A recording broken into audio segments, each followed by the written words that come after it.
जी तो अस्सलाम वालेकुम वीवर्स, कैसे हैं? उम्मीद करते हैं सारे वीर ठीक हो बोते। ते मैं ना स्टोरी ला बैठा जनाब गलती दे नाल कि मेरा अकाउंट रिमूव हो गया जनाब यूट्यूब दा जो चैनल सी। ते बड़े लोकां जनाब मजाक उड़ाया, बड़े कमेंट वगैरह कीते थल्ले ते मजाक बड़ा उड़ाया ते तू ले ले मतलब सबक ये वो इस तरह करके काफ़ी ना रिप्लाई दिते या कमेंट कीते उन्हें थल्ले। ते वेखो ना यार, गल करन दा मकसद ये सी कि जिंदे नाल बीती होवे पता उन लगदा है कि हुण मेरा 1 साल पूरी दी उंदे ते मेहनत सी उस अकाउंट ते उस चैनल ते।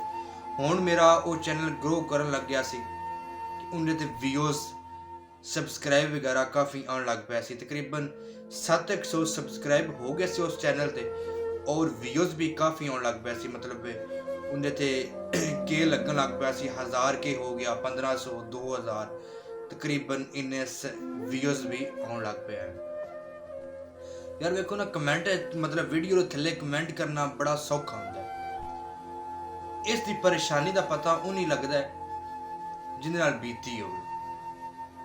ठीक है, ये बड़ी गल्लां सौखियां होंदियां ने करनियां। ते गुजारिश यही है कि यार अगर तुसी किसी नूं दिलासा नहीं दे सकदे ते तकलीफ वाली गल्लां भी ना कीतियां करो।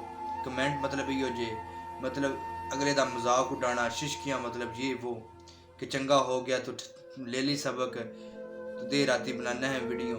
यार वेखो ना, मेहनत मैं करदा रहा, ठीक है, ग्रो कीती है, लेकिन यूट्यूब वाले मतलब कोई मसला सी या कॉपीराइट दा क्लेम आया सी, अजीब ही है, उन्होंने जनाब नहीं मनिया, उन्हें रिमूव कर छड़े।